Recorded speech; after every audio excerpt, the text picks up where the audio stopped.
नमस्कार, सदयात्रा न्यूज में आप सभी का स्वागत है। सपा प्रत्याशी रमेश चंद्र बिंद ने गर्मजोशी से किया नामांकन, विपक्ष पर किया वार। लोकसभा प्रत्याशी 79 मिर्जापुर से समाजवादी पार्टी के अधिकृत प्रत्याशी डॉक्टर रमेश चंद्र बिंद ने गर्मजोशी से अपना नामांकन किया। रमेश बिंद के नामांकन करते ही मिर्जापुर के चुनाव में गर्माहट आ गया है। आपको बता दें कि सपा से पहले राजेंद्र एस बिंद को टिकट मिला था, लेकिन नामांकन के ठीक पहले प्रत्याशी बदलकर रमेश बिंद को टिकट देकर सपा ने नया दांव खेल दिया है। अभी देखना यह होगा कि प्रत्याशी बदलना समाजवादी पार्टी को कितना सही साबित होता है। वहीं लोगों का कहना था कि रमेश बिंद के आने से लड़ाई दिलचस्प हो गई है। एनडीए गठबंधन और पीडीए गठबंधन लगभग 15 मिनट के अंतर पर नामांकन दाखिल करने पहुंचे थे। हालांकि दोनों प्रत्याशी तो अंदर चले गए थे, लेकिन दोनों पार्टियों के समर्थकों ने जमकर नारेबाजी की। हालांकि पुलिस को चौकन्ना होना पड़ा। पूर्व विधायक कैलाश चौरसिया, पूर्व अध्यक्ष शिवशंकर यादव, जिलाध्यक्ष देवी प्रसाद चौधरी, परवेज खान, आशीष यादव, मुन्नी यादव, कीर्ति कौल, वंदना मौर्य, वकील सरोज सहित सैकड़ों समर्थक मौजूद रहे। सदयात्रा न्यूज से आशुतोष शर्मा की खास खबर। धन्यवाद। आज मैं समाजवादी पार्टी के कार्यालय पर उपस्थित हूँ। आज यहाँ पे समाजवादी पार्टी से लोकसभा प्रत्याशी रमेश चंद्र बिंद ने अपना नामांकन किया है। कुछ युवा साथी हमारे साथ जुड़े हैं।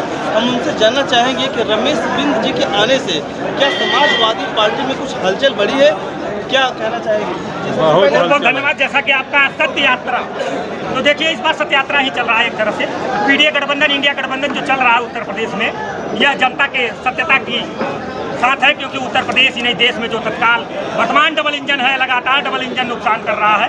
क्योंकि बड़ा वाला इंजन दिल्ली से नुकसान कर रहा है और छोटा वाला इंजन जो है उत्तर प्रदेश से नुकसान कर रहा है। इसलिए मैं आपको बताना चाहता हूँ, नुकसान में जैसे आप देखना चाहेंगे, क्योंकि मैंने बोल दिया कि नुकसान हो रहा है। अनुप्रिया जी बड़ी दावा के साथ कर रहे हैं कि हम तीसरी बार फिर से सांसद बनने जा रहे हैं। जी, वो दावा करेंगी, क्योंकि वो आरक्षण की बात नहीं करती है, वो नौजवानों के लिए रोजगार की बात नहीं करती है, वो किसानों के हक की बात नहीं करती है। किसान की बेटी होते हुए, मानित स्वर्गीय सोनेलाल की बेटी होते हुए, जो किसानों की लड़ाई लड़ते लड़ते इस दुनिया में नहीं है, मैं उनको नमन करता हूँ, लेकिन उन्हीं की बेटी हैं और किसानों की बात नहीं करती। क्योंकि आप लोगों ने देखा है किसानों के साथ भारतीय जनता पार्टी ने क्या किया है। 700 किसान शहीद हो गए और उन किसानों के लिए अभी तक कोई एमएसपी की बात भी नहीं हो पाई है। लगातार जुमले की सरकार है। और मैं आपको बताना चाहता हूँ, इंडिया गठबंधन जो है किसानों के लिए बहुत बड़ा मुहिम ला दिया है कि यदि इंडिया गठबंधन की सरकार बनती है तो हम सभी किसानों का जो कर्जा है वो मुक्त कर देंगे। हम अडानी जैसे कंपनी से 10 वर्षों में युवा काफी बेरोजगार हो रहे हैं। भाई होंगे ही। भारतीय जनता पार्टी युवाओं की सरकार, युवाओं की पार्टी नहीं है, नौजवानों की पार्टी नहीं है। नौजवानों के अधिकार की बात नहीं करती, क्योंकि ये नहीं चाहती है कि यहाँ पे रोजगार मिले, नौजवान नौकरी पाए, अपने परिवार को चलाए। ये चाहती है कि अग्निवीर जैसी कंपनी बैठा दे उत्तर प्रदेश में, देश में, क्योंकि अग्निवीर एक ऐसी योजना ला दी है इन्होंने कि जो हमारे सैनिक थे उनको पूरी तरह से उनकी मटिया पलित कर दी। आप इस बात को मानते हैं? उत्तर प्रदेश में नहीं, आप देश में चल रहा है। मैं बता देना चाहता हूँ कि इंडिया गठबंधन की सरकार बनती है तो अग्निवीर को हटा दिया जाएगा। पुनः जैसे सैनिकों का नियुक्ति होता था, पुनः नौकरी वैसे ही मिलेगा। ये 25% की बात नहीं की जाएगी। क्या आप नौकरी में आ जाओ, 4 साल बाद 75% को घर में देंगे और 25% अपने लोगों को भेजेगा। और नौकरियों की बात करते हैं, यही डबल इंजन है। 69,000 शिक्षक भर्ती में मुख्यमंत्री योगी आदित्यनाथ ने 6800 लोगों को माना कि हाँ ये गड़बड़ी हुई है, आरक्षण के साथ खिलवाड़ हुआ है। 650 दिन बीत गए, अभी डबल इंजन का जो छोटा वाला इंजन है लखनऊ में जो है वो इस पे कार्रवाई नहीं कर पाया, वो पुलिस भर्ती नहीं करा पाएगा। इसलिए मैं आपको बताता हूँ कि डबल इंजन हटने के बाद उत्तर प्रदेश में छोटा वाला भी इंजन हट जाएगा, क्योंकि उत्तर प्रदेश की जनता और देश की जनता ने ठाना है देश में परिवर्तन आने जा रहा है। मैं दावे के साथ मेरे नेता, इंडिया गठबंधन के नेता आदरणीय राहुल जी ने कह दिया है कि नरेंद्र मोदी तीसरी बार प्रधानमंत्री नहीं बनेंगे। लिख के रख लो, ये माननीय राहुल जी का स्टेटमेंट है, उसी को मैं भी फॉलो करता हूँ। नरेंद्र मोदी तीसरी बार प्रधानमंत्री नहीं बनेंगे और जनता ने खाना है, परिवर्तन लाना है, नौजवानों को नौकरी देना है। 2 करोड़ जो घपला किया है इन्होंने नौकरी की देंगे, तो इन्होंने क्या किया? नहीं दिया। मैं आपको गारंटी देता हूँ 3 लाख नौकरियां सरकार में आते हैं इंडिया गठबंधन में। 30 लाख नौकरियां जिस दिन हमारी सरकार बनेगी, पहली कैबिनेट की बैठक में उसको प्रस्तावित किया जाएगा। और मैं आपको बताना चाहता हूँ, किसान जो देश का है उसका कर्जा मुक्त किया जाएगा।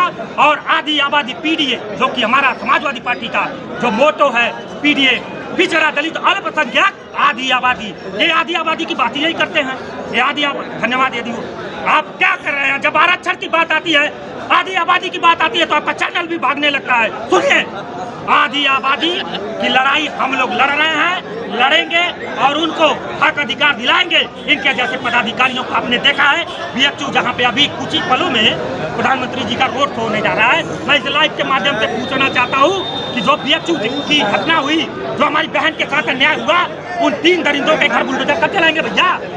चुनाव बाद चलाएंगे? चुनाव के पहले नहीं चला पाए क्या? चुनाव बाद चलाएंगे? समाजवादी पार्टी जिंदाबाद।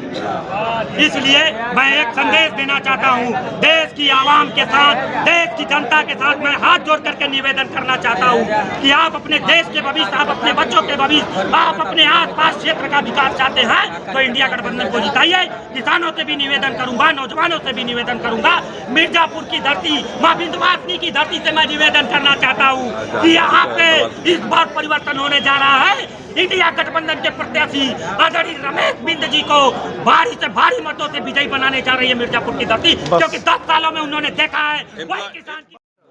जी मान्यवर, आज समाजवादी पार्टी से रमेश बिंद जी नामांकन किए हैं और इसके पहले राजेंद्र एस बिंद थे, तो परिवर्तन हुआ है, क्या कहना चाहेंगे, क्या असर होगा? देखिए, राजेंद्र एस बिंद को भी हमारे आदरणीय अखिलेश यादव साहब ने टिकट दिया था और रमेश बिंद को भी उन्होंने टिकट देने का काम किया। इसकी वजह ये थी कि अगर 50 दिन से फील्ड में थे और जिस तरीके से चुनाव लड़ रहे थे, मुझे लगता है कि वो इनफ नहीं था कि इस बहुत बड़े कंपटीशन में वो चुनाव जीत सकते। ऐसा कुछ हमारे राष्ट्रीय अध्यक्ष को महसूस हुआ होगा, क्योंकि हमारे राष्ट्रीय अध्यक्ष की निगाहें हर जगह होती हैं, हर विधानसभा में, हर लोकसभा में होती है। तो आदरणीय रमेश बिंद जी जो कि 3 मरतबा विधायक रहे, सांसद रहे, तो इनके पास अपना एक्सपीरियंस है। क्या लगता है कि रमेश जी के आने से समाजवादी पार्टी और मजबूत हुई है? बिल्कुल, इसमें कोई शक नहीं है। समाजवादी पार्टी मिर्ज़ापुर में मजबूत हुई है, अगल बगल के जो अपने डिस्ट्रिक्ट है उसमें मजबूत हुई है। तो हर समझो, रमेश जी का टेम्परामेंट है चुनाव लड़ने का और एक बहादुर आदमी है, लोगों के बीच में, लोगों के सुख दुख में हमेशा खड़े नज़र आते हैं, जनता की आवाज़ को बुलंद करते हैं। ये ऐसी उनकी तस्वीर है पूरे हमारे मिर्ज़ापुर जनपद में और अगल बगल के जनपद में। तो जनता उनके ऊपर यकीन करती है और इसीलिए आदरणीय अखिलेश यादव साहब ने इनके ऊपर यकीन किया है और इन्हें यहाँ से लड़ाने का काम किया। प्रमुख रूप से वो कौन से ऐसे कार्य बाकी है मिर्ज़ापुर जनपद में कि आपकी सरकार आती है तो उसको करवाने का आप काम करेंगे? यार, मैं समझता हूँ कि मिर्ज़ापुर जनपद में कुछ हुआ ही नहीं है। लोगों ने कहा कि भाई स्टेशन बन गया, तो मैंने कहा कितनी अच्छी ट्रेनें रुकी, जरा मुझे बता दीजिए। लोगों ने कहा कि यहाँ पे मेडिकल कॉलेज बन गया, तो मेडिकल कॉलेज बनने के बाद भी आज लोगों की बड़ी बीमारी अगर कुछ होती है तो बनारस, इलाहाबाद या लखनऊ जाने का काम हो रहा है। तो बिल्डिंग बनने से कुछ नहीं होता। बीजेपी कह रही है कि इस बार 400 के पार। ये बीजेपी की हताशा है और लोगों को गुमराह करने की साजिश है। मैं तो समझता हूँ ये 400 की पार की बात नहीं हो रही है, बल्कि ये हो रहा है कि 400 जीतने के बजाय 400 ये हारने जा रहे हैं। सर, जिगना क्षेत्र से आप आते हैं और जिगना से सर लखनऊ के लिए कोई भी डायरेक्ट ट्रेन नहीं है। 10 साल से रुपया जी सांसद थी, नहीं हो पाया, लेकिन अब क्या समाजवादी पार्टी के अगर सांसद यहाँ पर बनते हैं तो क्या ये सुविधा उपलब्ध हो पाएगी? देखिए, जहाँ तक मेरा सवाल है, मैं समझता हूँ कि इंडिया गठबंधन के जो लोग हैं, चाहे कांग्रेस हो, समाजवादी पार्टी हो, उन्होंने हमेशा जनता का ख्याल रखा है। उन्होंने सिर्फ उद्योगपतियों का ख्याल नहीं रखा, बड़े नेताओं का ख्याल नहीं रखा, ग्रास रूट पे काम किया है। इसलिए अगर आप जिगना की बात कर रहे हैं तो मैं समझता हूँ कि जिगना में भी ट्रेन रुकेंगे और मिर्ज़ापुर में जो ज़रूरी ट्रेनें हैं वो रुकेंगी। उसके अलावा तमाम जो काम है वो किया जाए, नौजवानों के लिए, किसानों के लिए, बेरोजगारों के लिए। ये ढेर सारे मुद्दे हैं, यहाँ लफाजी नहीं है या जुमलेबाजी नहीं है या गारंटी की गारंटी जो दिए जा रहे हैं वो सब लफाजी है। हकीकत में गारंटी तो आज हमारे समाजवादी पार्टी के मैनिफेस्टो में देखेंगे, आप कांग्रेस के मैनिफेस्टो में देखेंगे। और मैं ये बिल्कुल जिम्मेदारी के साथ कहता हूँ कि अगर ये हम लोग चुनाव जीतते हैं, सरकार बनती है, तो जितने भी वादे हैं वो पूरे किए। पूरे देश में इस समय भारतीय जनता पार्टी हिंदू मुस्लिम जिहाद और पाकिस्तान और राम मंदिर के नाम पे वोट मांग रही है। ये उसकी हताशा है। अगर आप ही समझ लीजिए कि अगर उन्होंने काम किया होता तो काम की बात करते हैं कि ये हिंदू मुस्लिम और ये मंदिर मस्जिद की बात करते हैं, तो इन्होंने कुछ काम तो किया नहीं है, जनता को डाइवर्ट कर रहे हैं और ये मुद्दा बहुत पुराना हो गया है। अब यहाँ की जनता बहुत समझदार हो गई है कि लोगों को लड़ा करके जो आप राजनीति कर रहे हैं ना, वो सब राजनीति को चलने वाली नहीं है। Thank you. यहाँ पे आप विधायक भी रहे हैं, क्या मुद्दे आप करेंगे मिर्जापुर में? सबसे पहले मुद्दे यहाँ पे आप देख रहे हैं, यहाँ पे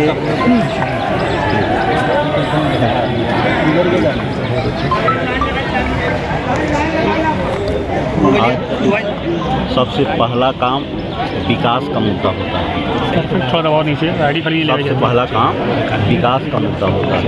दूसरा किसान के हित का काम होता है, नौजवानों के हित का काम होना चाहिए। जो आज स्टूडेंट हैं उनके हित का काम होना चाहिए। आज मेरा मेन बिंदु है विकास पे काम करना। और आप बोलिए कि अब पूछना चाहते हैं? अच्छा, क्या कारण था आपको बीजेपी छोड़ने का? क्या कारण था आपने बीजेपी छोड़ा है? क्या रीजन था? पिछले वाले पूछ लिए हैं पर मैं बोल दिया हूँ।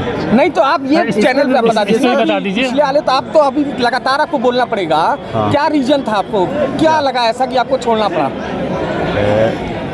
मैं बोल दिया कि मैं उनके आज जो मैंने समाजवादी पार्टी ज्वाइन किया हूँ, मैं समाजवादी पार्टी ज्वाइन किया हूँ और आज जो समाजवादी पार्टी के राष्ट्रीय अध्यक्ष माननीय अखिलेश यादव जी जो लड़ाई लड़ रहे हैं, जो किसानों के हित की लड़ाई लड़ रहे हैं, नौजवानों के हित की लड़ाई लड़ रहे हैं, जो स्टूडेंटों की लड़ाई लड़ रहे हैं, जो बेरोजगारों के लिए लड़ाई लड़ रहे हैं, जो संविधान की लड़ाई लड़ रहे हैं, मैं आज इनके तमाम लड़ाई से मैं संतुष्ट होकर के मैं समाजवादी पार्टी से चुनाव लड़ रहा हूं। क्या 5 साल आप भदोही में नहीं लड़ पाए युवाओं को लेकर, रोजगार को लेकर? क्या आपकी सुनने नहीं दी?